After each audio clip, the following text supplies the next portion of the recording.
सबसे पहले हम बात करेंगे ई श्रम कार्ड योजना। कुछ भी नहीं है, एक सर्टिफिकेट है जो गवर्नमेंट की तरफ से आपको प्रोवाइड होता है। इसका मेन पर्पज जो है वो ये है कि जो भी आप जैसे स्ट्रीट वेंडर्स होते हैं तो इनको एक ऐसा इनका जो डेटा है वो मैनेज कर लें, गवर्नमेंट के पास में एक डेटा आ जाए, डेटा कलेक्ट हो जाए कि आप लोग हैं, और इनको जोड़ने की जितनी भी योजनाएं निकलती हैं, अब वो सुरक्षा से रिलेटेड हो सकती हैं, वो और भी लाइक आपके व्यापार से रिलेटेड हो सकती हैं, तो उन योजनाओं के बारे में पूरा जो डेटा है वो एक जगह रख के वहाँ से आप डायरेक्ट इस पर अप्लाई करके इसके बेनिफिट ले सकते। डायरेक्ट मतलब कि सीधा आपको इसके बेनिफिट मिल जाए अगर आप इसमें रजिस्टर करते हैं ई श्रम कार्ड। सबसे पहले हम बात करते हैं पात्रता की कि इसके लिए जो योग्यता है वो क्या होनी चाहिए, आपका क्या क्या डॉक्यूमेंट्स है, क्या चीज़ें रिक्वायर्ड होती हैं। तो 16 से 59 वर्ष के बीच के जो लोग हैं वो इसके लिए एलिजिबल हैं, मतलब पात्रता के योग्य हैं। असंगठित क्षेत्र में जो भी काम करने वाले लोग हैं, जैसे कि रेहड़ी पटरी वाले जो हैं, दिहाड़ी मजदूर हैं, घरेलू कामगार लोग जो हैं, रिक्शा चालक हैं, इन सभी लोग हैं वो उसमें इजीली अप्लाई कर सकते हैं। अब हम बात करते हैं कि इसके मुख्य लाभ क्या हैं। तो सबसे पहले तो 2 लाख तक का आपको दुर्घटना बीमा मिल जाता है अगर आप ई श्रम कार्ड आपके पास है तो सरकार होगा। आप लोग के पास ई श्रम कार्ड तो बनवाया होगा आपने ना, उसके लाभ आपको पता है, उस पर आपको क्या क्या लाभ मिलते हैं, वो लाभों की जानकारी आप ले लीजिए। अगर आपने बनवाया है अच्छी बात है, लेकिन उसको कैसे इस्तेमाल करना है ये भी एक बार आपको पता होना चाहिए। फिर आपका सेकेंड आता है मुफ्त पंजीकरण। किसी भी तरीके के इसमें रजिस्ट्रेशन कोई फीस ये लोग चार्ज नहीं करते हैं कि आपको रजिस्टर करना है तो उसके लिए आपसे 50 रुपये 100 रुपये कुछ अगर चार्ज करना तो वो भी नहीं है, सरकार की तरफ से मुफ्त है। अगर आपने किसी दुकान CSC सेंटर से बनवाया होगा उसमें वो जाहिर सी बात है कुछ 10, 20, 50 रुपये ले लिए हैं, मतलब ऑनलाइन होटल वगैरह को आपको होटल में कोई फीस नहीं लगती। और सरकार ने भविष्य में जितनी भी सरकारी योजनाएं आएंगी उन सभी का आपको सीधा लाभ इसके थ्रू मिल सकता है, मतलब डायरेक्ट आपको उसके बारे में जानकारी यहाँ से मिल जैसे जाएगी। कोविड टाइम पे सरकार ने 1,000 रुपये डाला था ई श्रम कार्ड वालों को, शायद आपको मिला हो, नहीं मिला, आया था उसका पैसा मिला था, मतलब जिनका बना होगा, जिनका वेरीफाई हुआ होगा उनको मिला होगा। कार्ड बना था आपने जी, कार्ड है। ये उस समय मिला था। फिर है ये किसी भी राज्य से मांग हो सकता है, मतलब कि ऐसा नहीं है कि आप मध्य प्रदेश में हैं तो मध्य प्रदेश वालों को ही मिलेगा या उत्तर प्रदेश वालों को ही मिलेगा, किसी भी राज्य से आप इसे अप्लाई कर सकते हैं। आय प्रमाण पत्र वगैरह की कोई ज़रूरत नहीं है, वैसे आप लोगों के पास है तो ये इसके बेनिफिट हो गए। जो डॉक्यूमेंट इसमें रिक्वायर्ड होते हैं वो होता है आपका आधार कार्ड जो कि आपके मोबाइल नंबर से जुड़ा हो, और आपका बैंक खाते का विवरण, मतलब बैंक में अकाउंट आपका होना चाहिए। पंजीकरण कैसे करेंगे अभी, तो आपको इसकी सिंपल वेबसाइट पे जाना है, सेल्फ रजिस्ट्रेशन पे आप क्लिक करेंगे। आधार नंबर आपका, अगर आप आधार नंबर डालेंगे तो एक OTP जनरेट होता है, तो OTP क्लिक करना है आपको, उस पर व्यक्तिगत जानकारी और बैंक डिटेल भरेंगे। ई श्रम कार्ड आपका ई श्रम कार्ड जो है वो जनरेट हो जाएगा, आप उसको डाउनलोड कर सकते हैं। सेकेंड स्कीम है हमारी जो दूसरी योजना है वो है PM स्वनिधि योजना। जितने भी स्ट्रीट वेंडर्स और जो छोटे व्यापारी हैं इनको बिना किसी गारंटी के लोन प्रोवाइड होता है, मतलब आप पूंजी ऋण जो है वो बिना किसी गारंटी के ले सकते हैं। हम ज़्यादातर क्या होता है कि जब हम बैंक में जाते हैं तो वो हमसे बोलते हैं कि आप मोर्गेज में कुछ रखें हमारे पास, अगर हम आपको बैंक से लोन दे रहे हैं, भले वो 10,000 को, हाँ वो मानेंगे आपसे कि आप कुछ ना कुछ यहाँ पे रखें एज अ मोर्गेज, बट इसमें आपको कुछ भी रखने की ज़रूरत नहीं है, ये बिना गारंटी के आपको प्रोवाइड होगा। ये आया था कोविड-19 के बाद इसको शुरू किया गया था, क्योंकि कोविड जब आया उसके बाद में स्ट्रीट वेंडर्स और जो एस्टेब्लिश बिजनेस भी थे उन्होंने भी काफ़ी स्ट्रगल फेस किया, उनको भी काफ़ी समस्याएं जो थी वो देखनी पड़ी सामने, काफ़ी सारे बिजनेस बंद भी हुए कोविड टाइम में। तो सरकार की ये पहल थी कि इसके थ्रू लोगों को सशक्त बना सके, बिजनेसेस जो है वो बंद ना हो, व्यापार को प्रोत्साहन मिले और वो आगे बढ़ सके। अब इसके लाभ के बारे में अगर हम बात करें तो इसमें पहली बार में आपको 10 लाख तक का ऋण प्रोवाइड होगा, मिल जाता है आपको। आप में से किसी ने लिया है अभी? अच्छा, आप ले चुके हैं, और किसी ने? मैंने लिया था आपने, कितने का? एक बार मिला मुझे 10,000 का, एक बार 20,000। एक बार 10 का, एक बार 20। बैंक ही फोन करके बुलाती है। कौन बुलाता है? बैंक बैंक फोन करते हैं, हाँ, फूलबाग से। फूलबाग से। अब वो आपके बैंक अकाउंट पे डिपेंड करता है कि आपने खाता कहाँ खुलवाया है। तो उस मेरा बैंक बैंक का ये जीरो खाता। हाँ। फिर है कि अगर आपने समय पे भुगतान कर दिया है पहली वाली राशि का, जैसे 10,000 आपने लोन लिया था, 10,000 आपने चुका दिया, तो दूसरी बार आप 20 से 20,000 तक के लिए अप्लाई कर सकते हैं। दूसरी बार भी आपने अगर उसे पूरी तरीके से चुका दिया है तो आप तीसरी बार उसे 50,000 तक के लिए आप अप्लाई करेंगे। बिना गारंटी के ऋण मिलता है, वो भी संपत्ति नहीं रखनी है आपको गिरवी, किसी भी तरीके के जेवर नहीं आपको गिरवी रखने हैं, आप डायरेक्ट बैंक में जाके इस चीज़ के लिए अप्लाई कर सकते हैं। 7% तक की ब्याज सब्सिडी आपको जो है वो यहाँ पे मिल जाएगी।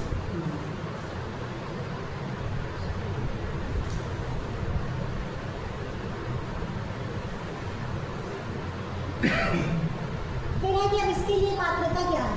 जिन्होंने ले लिया है उनके लिए अच्छी बात है, जिन्होंने नहीं लिया है उनके लिए जानना जरूरी है कि कैसे वो ले सकते हैं। तो जो भी व्यक्ति 24 मार्च 2020 से पहले के स्ट्रीट वेंडर हैं, जब बात की नहीं पहले की बात कर रहे हैं, 20 के जो पहले के हैं वो इसके लिए पात्रता योग्य हैं।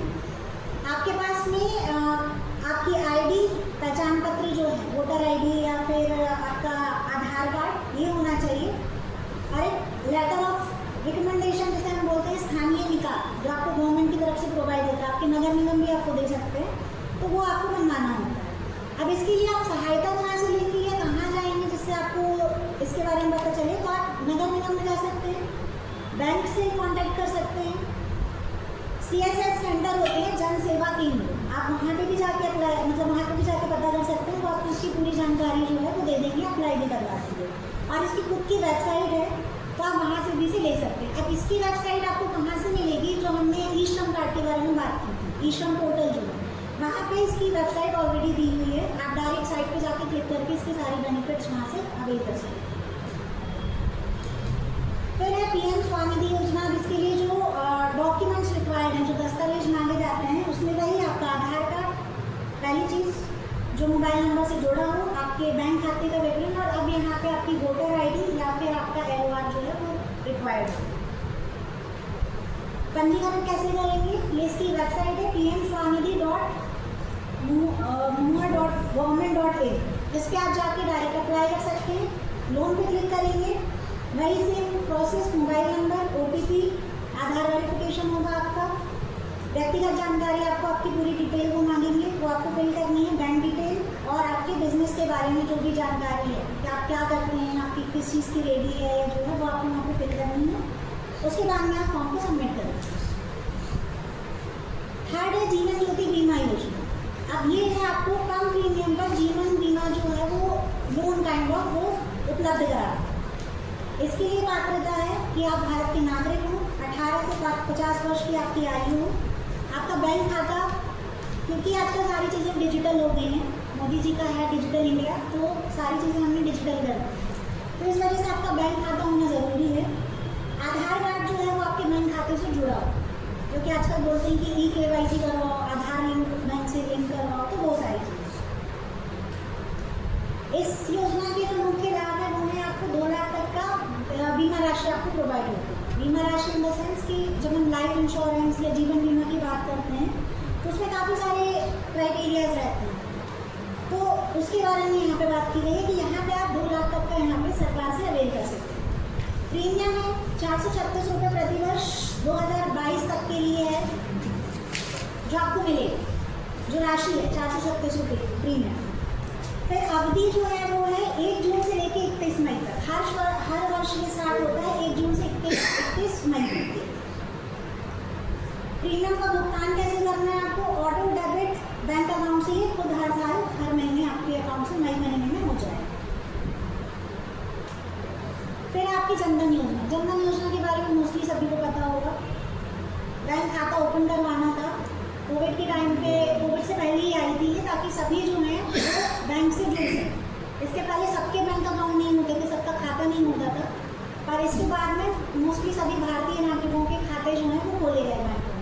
तो ये वही थी, इसका मेन है कि जब हम बैंक में अपना खाता ओपन करवाने के लिए जाते हैं तो वो हमसे चार्जेस जो है वो वसूल करते हैं, लाइक 100 रुपये, 500 रुपये से वो 1000 रुपये, समटाइम्स 10-10, 20-20 हज़ार रुपये तक जाते हैं हम, कि आप इतना अमाउंट से अपना बैंक अकाउंट जो है वो ओपन करें खाता। यहाँ पर सरकार ने किया कि आपको 0 बैलेंस अगर आपके खाते में एक भी रुपए नहीं है तो भी आप इसमें अपना खाता ओपन करवा सकते हैं। 1 लाख तक का दुर्घटना बीमा दिया, 2 लाख का बीमा दिया, 2 लाख तक का बीमा था जो कि पीएमजे से जुड़ने पे एक स्कीम है प्रधानमंत्री जन धन करके, तो उससे जुड़ने पे आपके लिए बीमा जो है वो 2 लाख रुपए तक का ये प्रोवाइड होगा। 10,000 तक की ओवरड्राफ्ट की सुविधा थी वो यहाँ पे प्रोवाइड की। अब इसके लिए भी दस्तावेज वही आधार कार्ड, नरेगा जॉब कार्ड हो आपका, passport size photo, voter ID और राशन। पंजीकरण कैसे करेंगे? तो जनधन खाता फॉर्म भरेंगे आप बैंक में जाके, किसी भी नज़दीकी बैंक शाखा में जाके जनधन खाता का फॉर्म फिल करना है। 1-2 दिन में आपका अकाउंट जो है वो चालू हो जाएगा और इसके लिए मंडी जो है जैसे कि आधार कार्ड और ये सारे डॉक्यूमेंटेशन को आपके साथ में लेकर जाना है।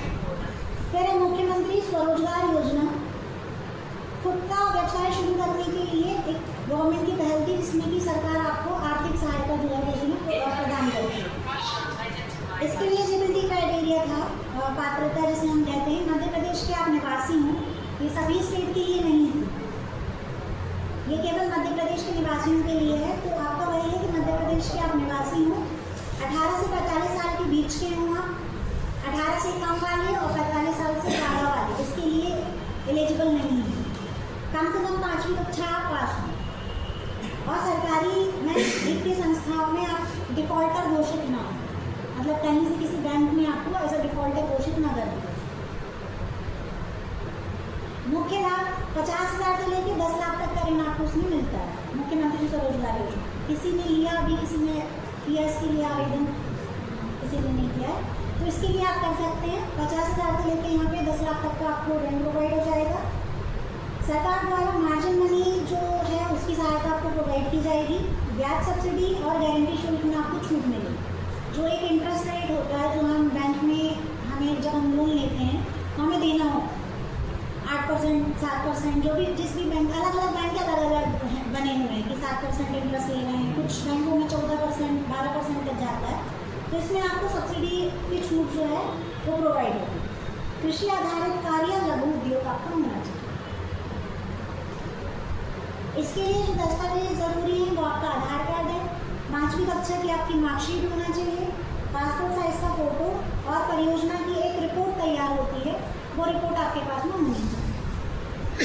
फिर आती है मुख्यमंत्री उद्यम क्रांति योजना, जो कि स्वरोजगार के लिए इसका जो मेन मोटिव था या फिर हम कहें उद्देश्य था वो था कि स्वरोजगार के लिए आपको प्रेरित करना और छोटे व्यवसाय जो होते हैं उन्हें शुरू करने में ईजिली जो आसान ऋण प्रक्रिया होती है वो बनाना।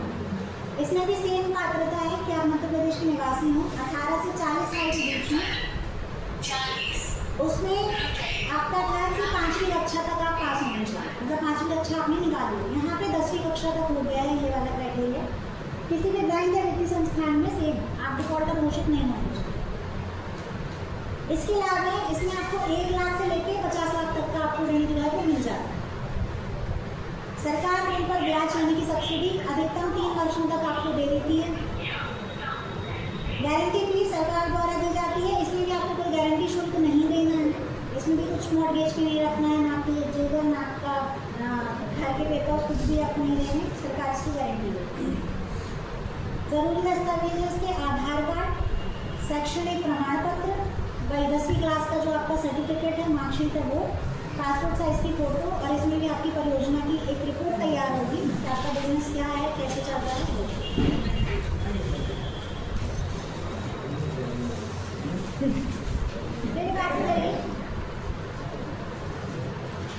फिर हम बात करते हैं कि इसमें आप पंजीकरण कैसे कर सकते हैं, आवेदन की क्या प्रक्रिया होगी। तो इसके लिए आप ऑनलाइन आवेदन कर सकते हैं। MSME का पोर्टल है msme.mponline.government.in की वेबसाइट पे आप जाएंगे, बैंक चयन करेंगे।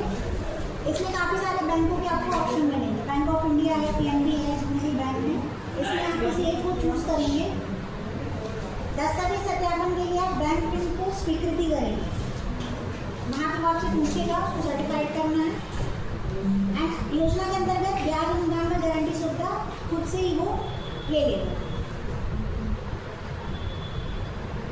फिर ये है प्रधानमंत्री लघु व्यापारी मानधन योजना। इसका बेनिफिट किसने लिया है? किसी ने लिया इसके लिए, इस योजना के लिए अप्लाई किया? ये सरकार की पेंशन योजना थी। जितने भी छोटे व्यापारी थे और जो भी लेडी या स्ट्रीट वेंडर्स थे, उनके लिए आई थी, और जो भी बुजुर्गावस्था में जो लोग थे उनके लिए।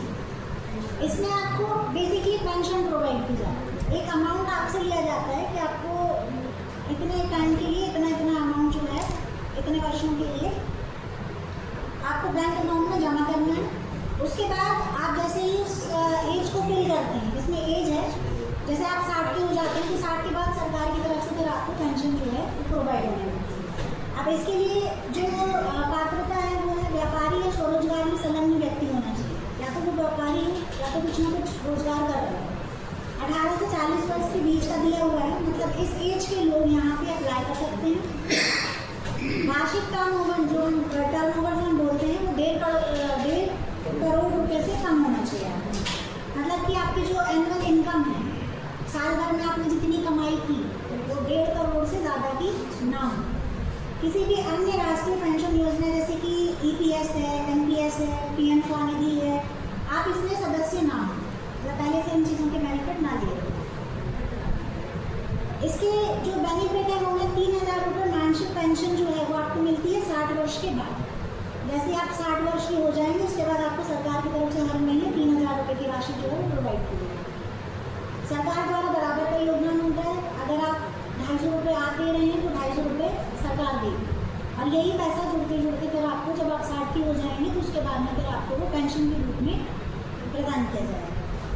जोखिम मुक्त और सरकारी गारंटी वाली योजना है। किसी भी तरीके का कोई जोखिम नहीं है कि हमारा पैसा अगर हम 250 रुपये हर महीने दे रहे हैं तो आगे चल के जैसे सहारा बैंक बंद हुआ था तो ऐसा कुछ नहीं होगा कि ये बंद हो गई या फिर आपका पैसा डूब गया, वो जो आपने 250 रुपये आपने हर महीने दिए, तो वो फ्री है, मुफ्त है, रखा गया है। सरकार की योजना है। आसान नामांकन और निकासी सुविधा है। आप इजीली इससे एग्जिट भी ले सकते हैं। मतलब कल अगर आपको लग रहा है कि अब 2 साल से हम कंटिन्यूशन में देते आ रहे हैं, अब हमें नहीं देना है या हमें इस स्कीम से निकलना है, तो आप वो भी कर सकते हैं। दस्तावेज हैं आपके आधार कार्ड, आपका बैंक खाता या जनधन खाता, मोबाइल नंबर और व्यापार से जुड़ा एक प्रमाण पत्र होता है। अगर वो आपके पास है तो आप इस पर अप्लाई कर सकते हैं। पंजीकरण करने के लिए आपको कॉमन सर्विस सेंटर बनाए जाते हैं, जन सेवा केंद्र, जिनके बारे में हमने बात की थी अभी। तो आप वहाँ पे जाके विजिट कर सकते हैं, वो आपको इसके लिए अप्लाई करवाते हैं। आधार और बैंक खाते की आपको उनको जानकारी देनी होगी। ऑनलाइन रजिस्ट्रेशन फॉर्म भी होता है, वो आप फिल कर सकते हैं। पहली किस्त का अंशदान जमा करेंगे आप, और आपका एक यूनिक नंबर जो है पेंशन कार्ड का वो जनरेट हो जाएगा, जो बैंक अकाउंट जो बैंक वाले हैं तो आपको दे देंगे। फिर ये है जिला उद्योग केंद्र, जो कि हर शहर में बनाए जाते हैं। इसका मेन पर्पस रहता है कि जितनी भी सरकारी योजनाएं हैं, जो भी चीज़ें हैं, उसके बारे में ही आपको पूरी इन्फॉर्मेशन जो है सूचनाएं जो है वो आपको प्रदान करें, और आप उसके जो लाभ हैं वो यहाँ से ले सकें। ये आपकी पूरी मदद करें। तो यदि आपको लग रहा है तो आप इससे भी जाके अपने यहाँ का जिला उद्योग जो केंद्र है वहाँ पे जाके आप विजिट कर सकते हैं, और वहाँ से आप उनसे संपर्क करके सारी चीज़ें फिल कर सकते हैं।